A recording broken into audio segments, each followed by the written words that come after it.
Welcome to the Wild and Precious Life series, Writer's Corner, an interview series where I, Dustin Brookshire, interview writers who've been featured in the Wild and Precious Life series. And tonight, I'm excited that our first guest on the Writer's Corner is Denise Duhamel. Welcome, Denise. Thank you, Dustin. Thanks for having me. Denise Duhamel's most recent books of poetry are Pink Lady, Pitt Poetry Series 2025, Second Story 2021, and Scald 2017. Blowout 2013 was a finalist for the National Book Critics Circle Award, and it should have won. A distinguished professor in the MFA program at Florida International University in Miami, she lives in Hollywood. Denise, I am so happy to have you here Thank talking about you. Pink Lady. So I know you've been asked this so many times. I just have to ask it, and I don't like to repeat questions, but you have to tell us about the book's cover. All right. This is my mother. And this is her graduation photo from nursing school in 1957. And it's really funny. It was on that thick cardboard that they used to have. Anyway, and I always loved this picture and I wanted to use it. But it's funny that you asked because so many people thought it was just like one of those retro uh, clip art things. I'm like, no, it's my mom. Yeah. So I think she looks very like typical nurse of that time, with the cap and everything. Um, how did your family react when you showed them the cover, your sister and My other sister, it members? was my sister's idea. So there are three photographs mentioned in this book. One is a photograph of my mother in a hula skirt, and she's 10 years old and she's doing the hula. Sort of, it was right after World War II, and her brother who was served in World War II, had brought her home this hula skirt. And that's the one I really wanted to use, but I was so afraid she would haunt me from the grave because she hated that picture. She was like, I look fat, I look terrible, and she hated it. So I didn't use that one. And the third photograph is the one we wound up using on top of the coffin. Like people with a closed casket will put a photograph up. And that's the last photographs I took of her in Florida. So, but I think because so much of the book deals with health issues and end of life issues, the nurse went out. And my sister was the one who found it. I was like, I love that picture. Where is it? And she had it. Nice. Yeah. That hula skirt memory, I thought I remembered it from your work. And so I found it. It's back in How Much Is This Poem Going to Cost Me in the Star Spangled Banner. You talk about that picture in your mother. Right. Uncle. Yes. Yes. I've been obsessed with it because she had really long hair and she's topless. And I think that really, and she's 10 and totally self-conscious. And so like her hair was over her breath. You know what I mean? I think it was just like embarrassed her, but it's adorable. It's really cute. So I'm also thinking in your last book, Second Story, you have Pandemic Pantoum, which references your mother in the nursing home, which is also in Pink Lady. And you have Mother's Day Pantoum, which starts off with a reference of a possible cognitive decline, talking about repeating stories. Yeah. But then we really get into some background as someone who's very familiar with your work that I didn't know about your mother, valedictorian of her class, something that Mhm. also made a lot of sense being due to 1954. She was told she could only be a teacher or a nurse. Um, and she chose being a nurse, obviously. And then, so I'm wondering, given that you chose a form that had very specific rules, the Pantoum, did you start writing about your mother in this way that you're doing in Pink Lady? Did those poems start with a form that had specific rules, then move into the elegy? Can you talk about that evolution of writing? Yes. Yes. Thank you. That's a really good question. So, um, I've been really interested in form in my last three or four books, that sonnets, pantoums, villanelles, your favorite, prose poems, really working a lot with form. And when I started to write the poems in Pink Lady, they were so written so much, kind of under duress or in the midst of the grief. And this book really to me, I know the subject matter is completely different, but was really like Blowout because I wrote the book that came out in 2013 about my divorce. That was also written under duress. And there's not one form in that book. It's all, I mean, they're, free verse. That's it, the whole thing. And I think there was like this urgency. Maybe I wasn't playing around as much or something. Like I just had to get the poems down. And a lot of them were written as it was happening, almost like I don't know, journalism or something. It's not journalism, but you know what I mean? Like as it was happening, all of the poems were dated. There were these, I mean, they weren't great. I mean, the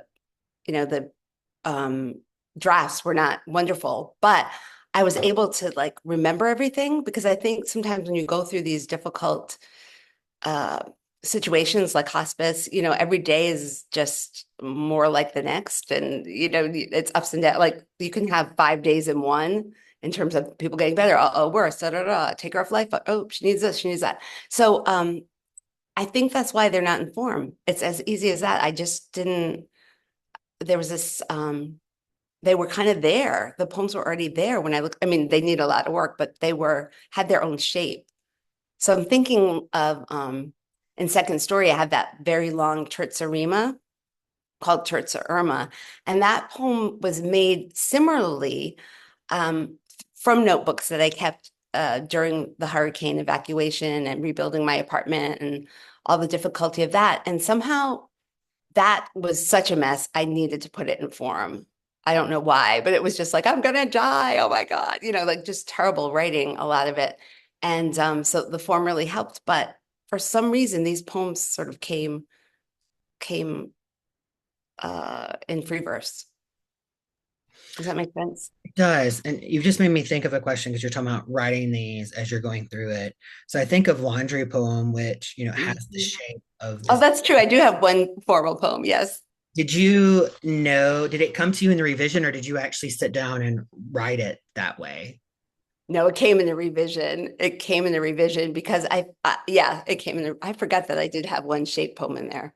Yeah, it came in revision. I had all the notes, but then I think maybe I started writing like short lines and I was like, oh, wait a minute, what if I can make steps? And I did. So it took like a finagling of language and line breaks, but that's right. I forget about that. Yeah, you're right. That was a form. I liked the surprise too, because the title is Laundry Poem. So when I looked at the title and then looked at the shape and I was like, what is gonna go on? And as you read it, it makes sense. By line three. Actually by line two, because the line two has the word down in it, and then the stereo Hmm. three. Hmm. So I wonder if you would read us Summer of Love. And if you're watching this and holding the book, you should turn to page 7 and you can follow along as Denise reads it. Fantastic. Thank you. Thanks, Dustin. Summer of Love. Decades before my mom went to live at Mount St. Rita's Health Center, she worked as a nurse there, taking care of elderly patients, mostly nuns back then. She was surprised when they swore their guards down at last. They no longer wore habits, their gray hair popping up in clumps or braided down their backs. Around that same time, Sinead O'Connor was sent to a Catholic reform school in Ireland, where the Magdalen laundry girls, grown old by then, were abandoned in an adjoining building, no medicine for their pain. As punishment, Sinead was made to sleep in the same room, their cries making her feel scared and useless, no way to help. Centuries before, St. Rita, the patron saint of impossible causes, was married at 12, abused. Later in life, she became a nun at St. Magdalen's after she levitated into the Italian convent. As an infant, bees swarmed into her mouth but didn't sting. I was allergic to bees and no saint. St. Rita made peace, mended political feuds. My mother could mend feuds within the family, but wasn't always overtly political. I once asked her about the Vietnam War and the Summer of Love. She said it was all a blur. I was busy those days working and taking care of you. So when I read that poem, it made me think back to the poem that I first recalled your mother being in, which was Smile, the collection Smile, the poem Asthma. Mhm. And you have because the tie to allergy and how, a lot of your earlier work does reference with you being sick with severe asthma and your mother being a nurse and helping take care of you. Mhm. So I was thinking really overall of some of those earliest full length collections, Smile, as I just mentioned, Girl Soldier, and the Star Spangled Banner. Your mother has a number of cameos and often very pivotal roles in the poem to make points Mhm. to have that turn. And then, of course, one has to mention Kaching because of the section One Armed Bandit. Both of your parents are the focus due to that horrible, horrible accident. And now we have Pink Lady, which is an elegiac collection of poems for your mother. So when I'm thinking of that work overall, I think of your mother, who I only know through your poetry as this tough, sometimes I would say too stern is my feeling for that earlier work, but always Mhm. a no nonsense human. Like when I say that, I think of when there's a poem in Girl Soldier, 4 hours. Took me a second to think. Mhm. She's talking about she'd cut the balls off the man who, molested a child. And I was like, yes, Miss Janet. Yes. So she's this no nonsense human. And now with Pink Lady, so many of that is just washed away for me because it's this fragileness, this how we're all wanting to live. Because I think of, the laundry, how she wants to go down the stairs. That's exercise. She is, Mhm. fighting like we all will to stay here. But that's a lot to reconcile. Those earlier memories to now Pink Lady. And I'm just curious if you talk about that writing process and the reconciliation that has to happen for you to get in this space and how these poems are That's a really good question, Dustin. I've thought about it a lot because I realize that my mother in earlier work is pretty tough on me. You know what I mean? And I think uh, my view of her has so softened throughout the years, which I think happens as to a lot of people as they get older.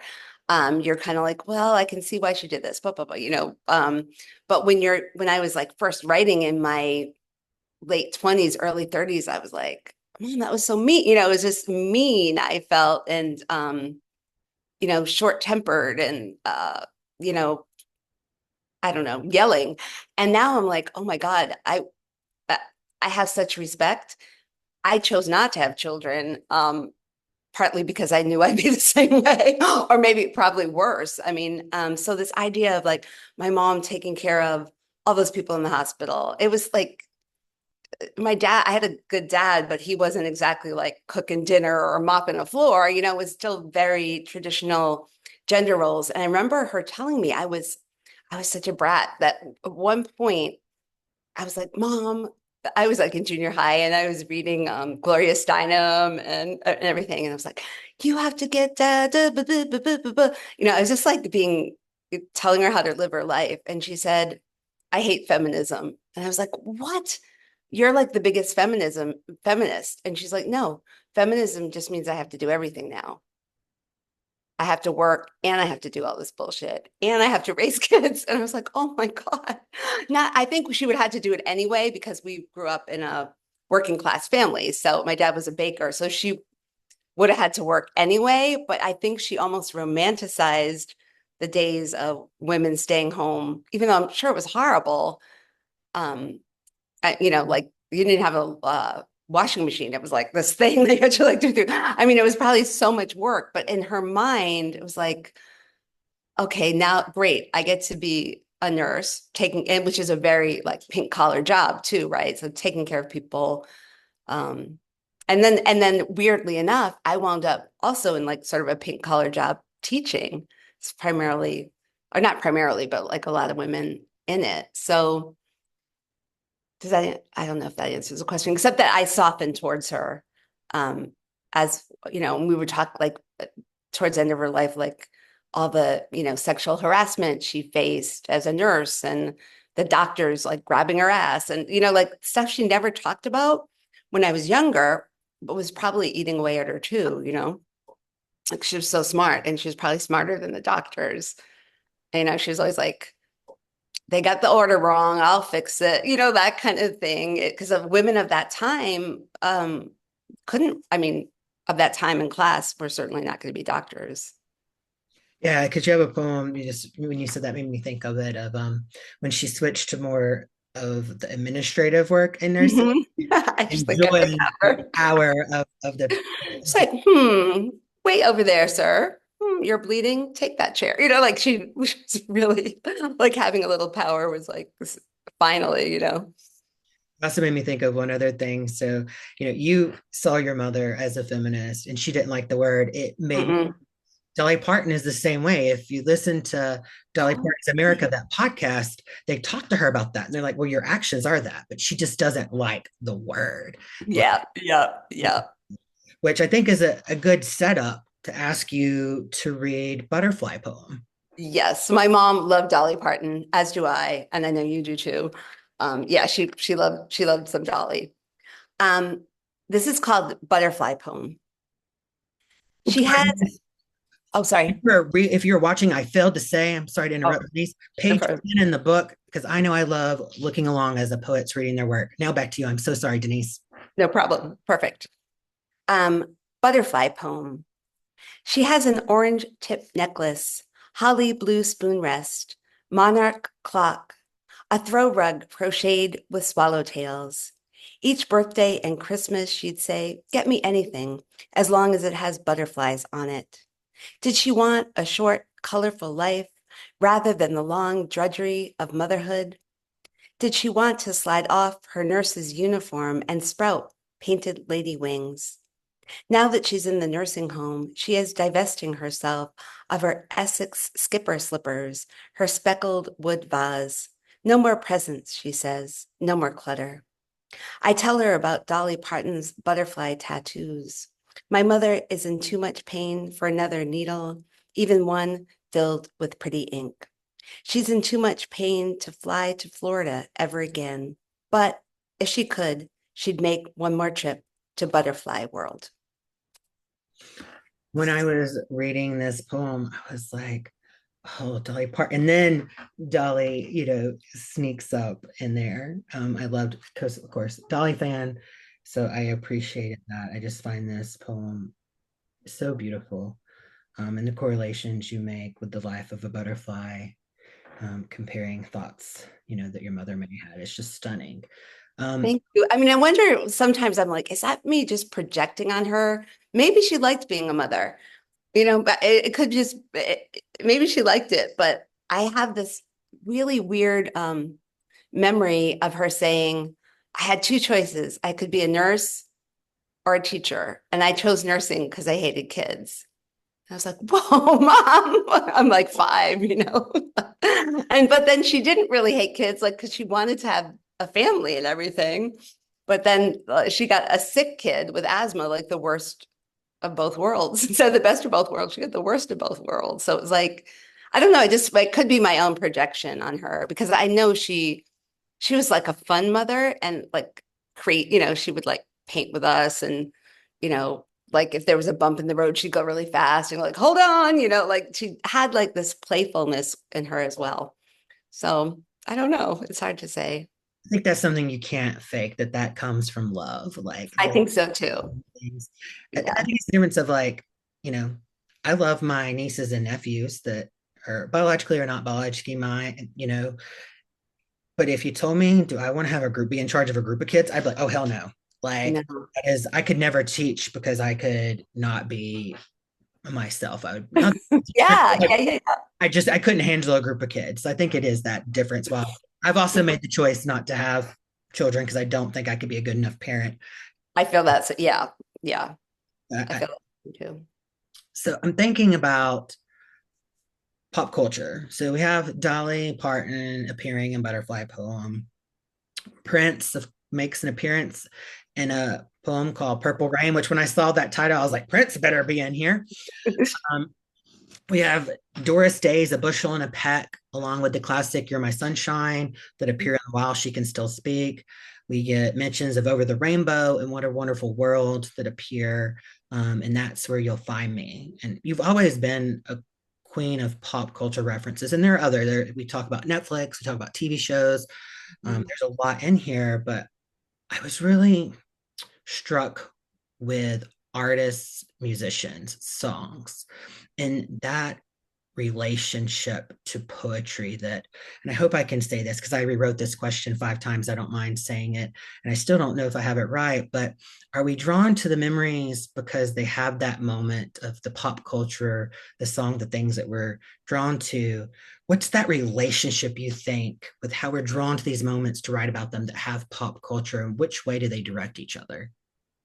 That's such a good question because I thought about this a lot. And I love using pop culture in poetry for many reasons. But I think I really like the impact it makes on individual lives. It's like, it's kind of cliche now, but like that, the soundtrack of our lives. Like I'll play a song over and over when I'm in a certain mood. Or like most recently, I have Apple Music and I'm like, George Michael, I need George Michael. Like I just, I think it's sort of I went to see Margaret Cho a couple of years ago, and she said, by the time our like the generation I'm in, I know you're like a lot younger, but by the time I'm in the nursing home, which I pray I don't go to, but it's probably going to be like Madonna videos. You know what I mean? It's not going to be Frank Sinatra anymore. We're going to be longing for like George Michael and Wham and Madonna and Prince. And I do think like these markers help you also remember what year it was, kind of places you, like you kind of remember where you heard the song or what you were doing. Um, I mean, I almost miss music videos. Like I remember liking MTV because that really sort of had the song implanted in my brain. It was like little mini movies and stuff. So, but um, I, I think pop culture can make such an impact. Like I have these little grandnephews who the book is dedicated to, and they're like 14, 7 to 14. And their pop culture is so different. Like they love Billie Eilish, and it's just fascinating. I know they're getting imprinted. I know one of them really likes Olivia Rodrigo. And I know that's gonna be like when the girl breaks his heart, that's going to be you know what I mean? Like it's going to be there. So, yeah, why not include it in poems? It just seems as more important than like, I don't know, the flowers in the vase on the table. You know what I mean? Like, why not? Yeah, thank you. Um, so before we get to another poem, I want to talk about, you have a poem in Pink Lady after the tropical storm, and you reference in the poem that your mother has just passed, and you go into the ocean. It's a shorter poem, it's completely gorgeous. And then it made me think of Ritual and Blowout, where in this poem you visit the beach at 2 a.m., not for a swim, but to burn a wedding photo. And, that sort of strikes out on you. And so you rip it up and you throw it in the ocean. So I'm thinking about these pivotal moments in life, right? Dealing with a marriage that's ended, the loss of a parent, and you were drawn in some way to the beach or ocean. Mhm. Can you Yeah. talk about your relationship as a person and as a writer to the beach and the ocean? Definitely. So, as I said, and as you said, and as are in some of the poems, I had very severe asthma as a child. And I grew up in Rhode Island, not in the cool part near the beach in a town called Woonsocket. But even so, it was only less than an hour away to the beach because Rhode Island is such a tiny state. And I had really so much trouble breathing, and I wound up in children's hospitals and all that. But the one thing that would relieve me of wheezing and asthma symptoms was the ocean. So I remember my mom and dad and my little sister, we would like, it would be, I don't know, 19 degrees or something. And they would just wrap me up and bring me to the beach and I could breathe. And so even by moving to Florida, my asthma, I mean, I barely have it anymore. There's something about the ocean. There's no pollens near the ocean. There's just like this salt water. like healing properties. So that way it's like almost like my church or my hospital. I mean, I grew up very Catholic and my mother was devout, until she died, but I sort of broke with the church when I was 13, 12 or 13. So I don't really have that ritual that you might get by going to church and saying prayers or confession or whatever. But for me, the ocean is a place of, constant movement, constant renewal, constant cleanliness, not cleanliness, cleansing. I don't take a bath in there, but, this cleansing property, baptism. I don't know. I just love the ocean. I just love it, like personally, and I love using it in poems too. No, thank you so much for sharing that. And you just made me think of another question. You were talking about your mother being devout Catholic and how you sort of separated. There's some touches of Pink Lady where it feels like you embraced maybe a little Catholicism, lighting candles. Can you talk about the impact of what was happening and Yes. brought that back? Such a good question. Well, the reason I broke with the church was because of feminism. I just remember like screaming at a priest because telling me like even her original sin and my periods were going to hurt and childbirth was going to hurt and I couldn't be an altar. I wanted to be an altar boy, even though, of course, now they have servers, but then like girls couldn't do it. Just having this like knockdown, like, ugh, hated it. But then my mom, it was so important to my mom. Like I remember she just wanted the priest to come visit her. She wanted, even though she couldn't swallow it, she wanted like a tiny piece of communion. The priests and nuns there were so tender. Not at all like I remembered them from my childhood. They were really, really good. Like the Catholic worker type, not, like they made sandwiches for the poor, like those kind of nuns, like the good, like really Christian nuns. And so I really softened. I mean, I'm probably not gonna do anything crazy, but I softened towards the rituals. And because they were so important to my mother, I'm like, I'll light candles for her. I'll do whatever it takes, I'm just like, whatever. And I had all these hurricane candles anyway, and I couldn't go see her. And I couldn't, I think the churches were even closed at that point. The Catholic church here was, because I used to take her to church um, in Dania when she would come and she'd want to go to church on Sunday. I'm like, sure, I take her.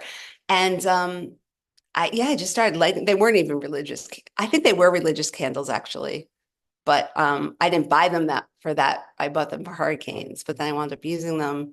And like I would just like say little prayers over them, in my own way. I mean, it wasn't anything, you know, that the Catholic Church would have really approved of, but it was helpful. Thank you for sharing that. Would you want to read January 6, 2022? Yes, I would. I can't believe. Following along, it's on page 74. Yes. And of course, when I wrote this poem, I had no idea that we would be in this situation. Anyway, but here it goes. January 6th, 2022. A year later, I remember my mom in the nursing home without her phone. My niece had taken her new clamshell with 4G to reboot overnight. We hoped this meant her calls would no longer drop. Kate was sure to save all my mom's contacts. I bought my mom a year-long plan of unlimited track phone minutes, even though she'd only live 7 more months. There was no way to know that my mother's time would be cut that short. She had survived COVID, so many in her nursing home gone, buried because of it. So many, in fact, that they are now raising money for a remembrance garden on the grounds. Of course, COVID isn't over, and the insurrection continues. A year ago, it seemed unthinkable. Camouflage and Confederate flags, a guillotine, smashed windows, and grown men pooping on the Capitol floor. Kate dropped off my mother's new phone at reception as there were still no visitors allowed. By the time I spoke to my mother, she had calmed down, but said the whole nursing home was upset. The Alzheimer's patients crying and nurses texting their kids. What if those guys were able to climb up to the 4th floor? My mother's legs wobbled, even with a walker.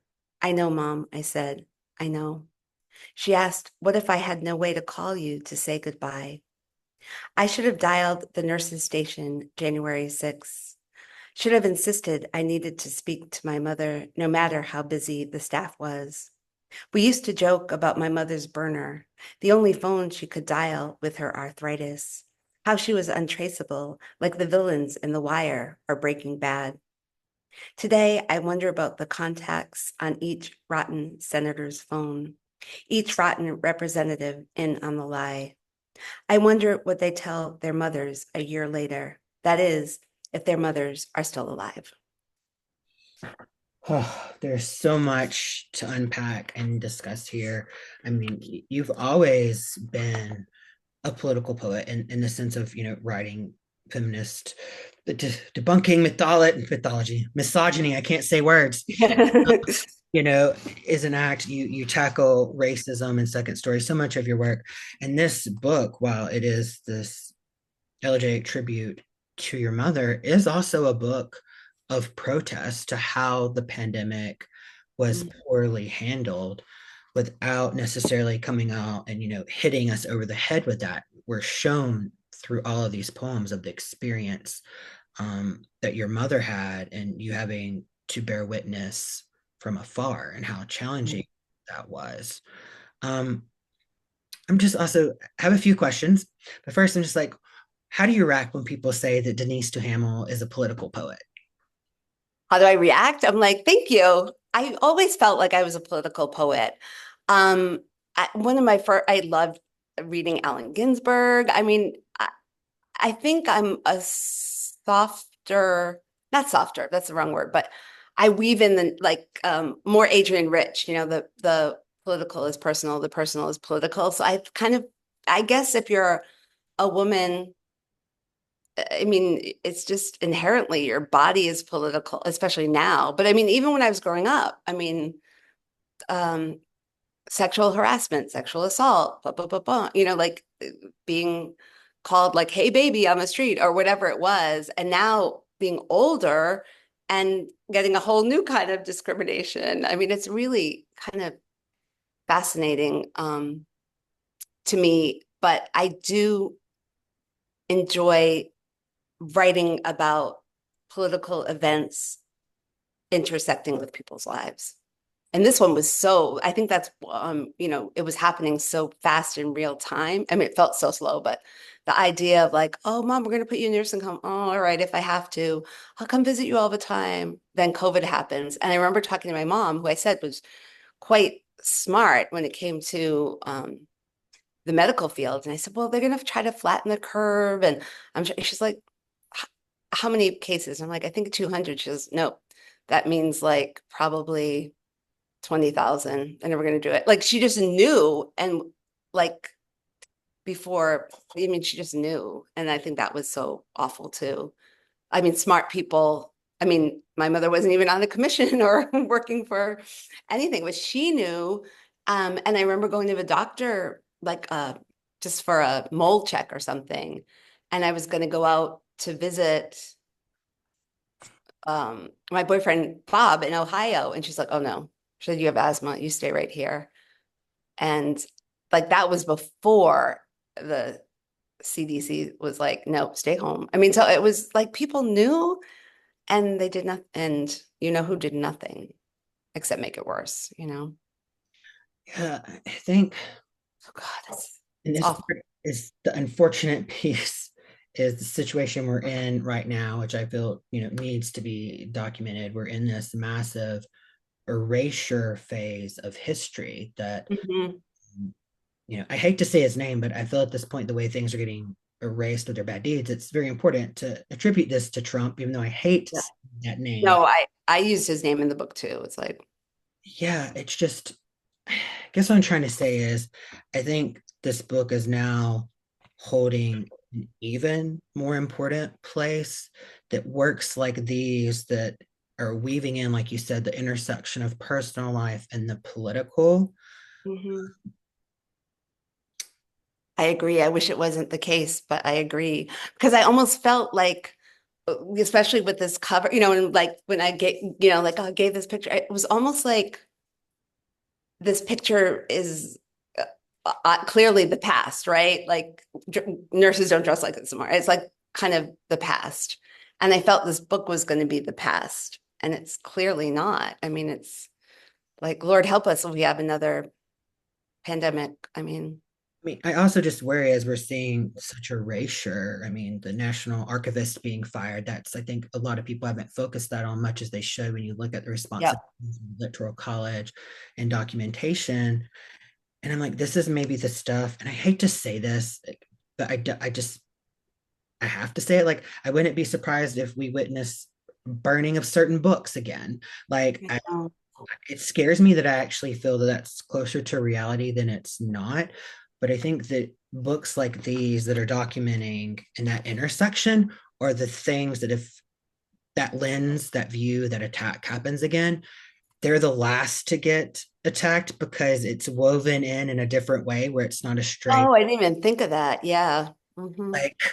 like, I hope it doesn't come to that, that like that's how people are learning, what was from all the underground of the pandemic of what happened. But I think it's like Heather Cox Richardson who does those great write-ups, like her I stuff love on, her. we get to get the control. She's amazing, right? Yeah, she's amazing. I get her daily letter. Yeah, she's amazing. Letter to American. I know, she's so good. Yeah, I just can't stop thinking. I mean, of course, this beautiful tribute to your mother, but I just, given what's happened, I just keep looking at No, this. Just no, because I keep thinking of like, okay, for me, of course, really painful because it was my mother, blah, blah, blah. But really, my story and my mother's story played out 1,200,000 times, right? That's how many, just in the United States alone, I think it's 1,200,000, right? I mean, it's a lot of people. A lot of people were perished in this thing and I mean, I'm not saying some wouldn't have, but it wouldn't have been a million. I mean, yeah, it's ridiculous. It's ridiculous. I know the book has only been out a month. I can remember that because your publication day is my brother's birthday, so it's easy to Yay. remember you're coming on a month. But I'm curious, have you already, because you've done some readings, the book has been out, have you heard from anybody telling you about their COVID experience? And could you share anything about what you're hearing? Yes. So I heard a lot because this is sort of like an elder book. You know what I mean? Like I'm older now. My mother was certainly older when she went in the nursing home, but like so many kids were like, I lost my Nana, I lost my grandpa, I lost my favorite auntie.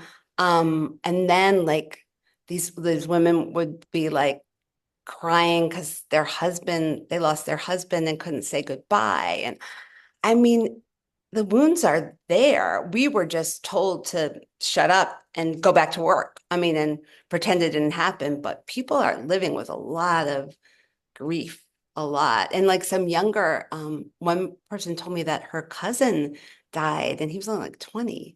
You know what I mean? So it's like, it's, it's unthinkable that this happens. And there's no like memorial. I mean, I talked about that and there are building a memorial at like this nursing home, but where's the national memorial for it? Where's like the day of remembrance? Where's anything? Nothing. Just like boom, boom, didn't happen. It's horrible. It's Yeah, horrible. we don't remember Horrible. history. You're failed to repeat it. I know we hear that I all the mean, time. I can understand, okay, you don't remember the Korean War, but my God, this happened like 4 years ago. I mean, it wasn't, that's what is baffling to me, that uh, it's like, who can't remember 4 years ago? Apparently, a lot of people, Well, or they remember it in a very different way. yeah. So I'm going to talk about the title poem, Pink Lady. Mhm. And that's that the poem Pink Lady starts the third section of the final section of the book. And I know as you're reading through this book, at least I did, when I got to that poem, I thought I'm going to have a nursing poem. Like this is going, but no, you surprise us and you bring in the apple Pink Lady.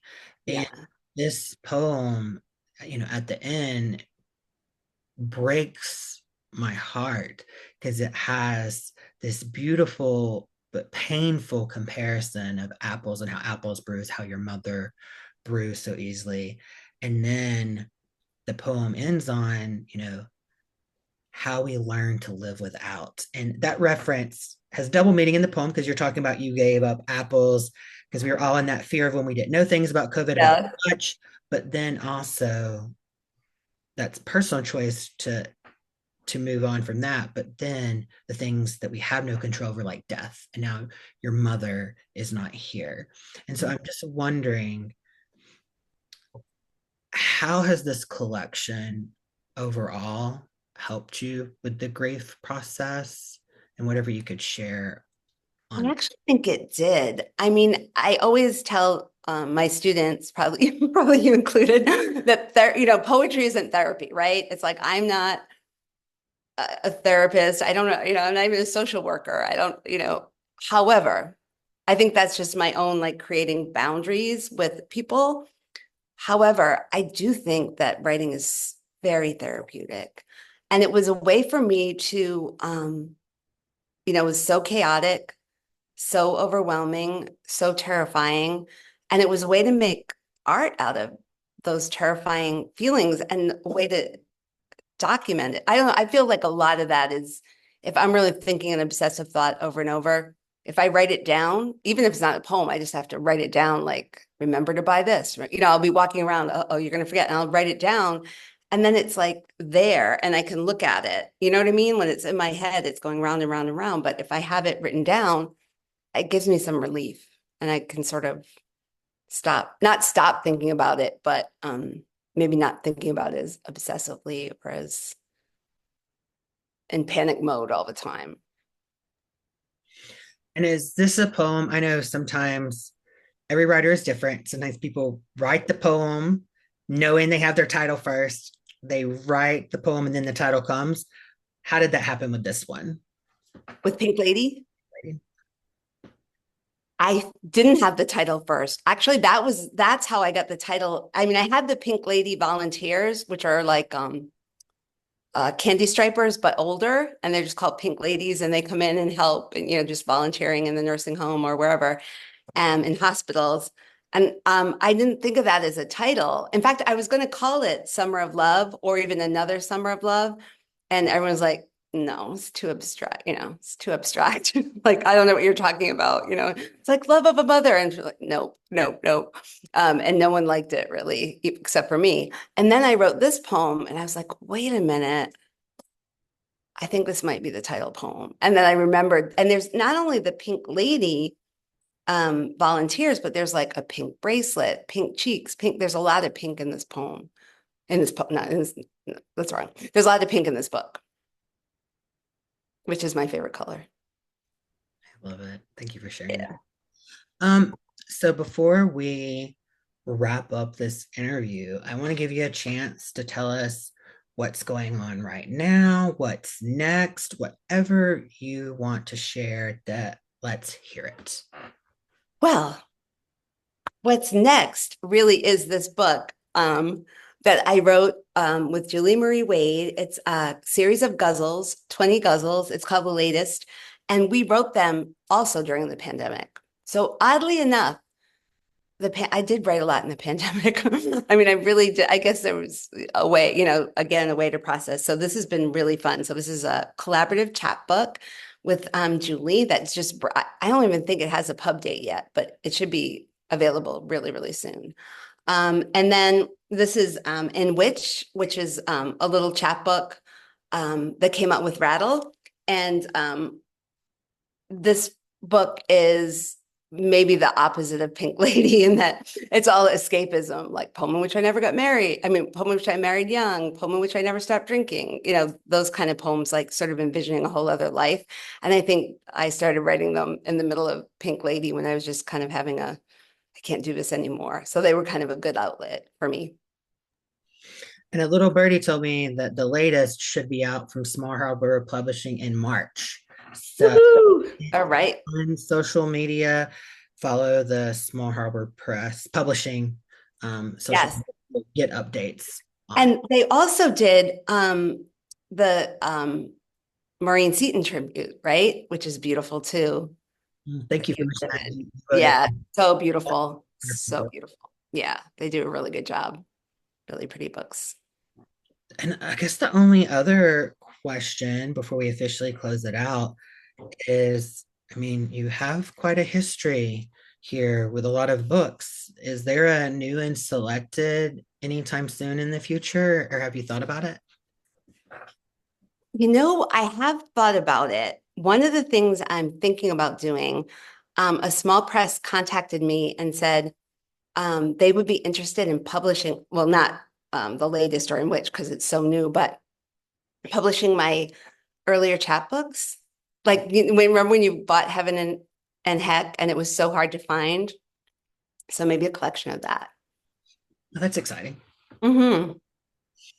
Well, so you have just been watching The Wild and Precious Life, Writer's Corner. This was our first episode with Denise Duhamel. Denise, thank you for joining me. I'm going to hold it up. Pink Lady, you can get I'll it. have it too. University of Pittsburgh Press or anywhere books are sold. Support bookstores if you're not buying directly from University of Pittsburgh Press.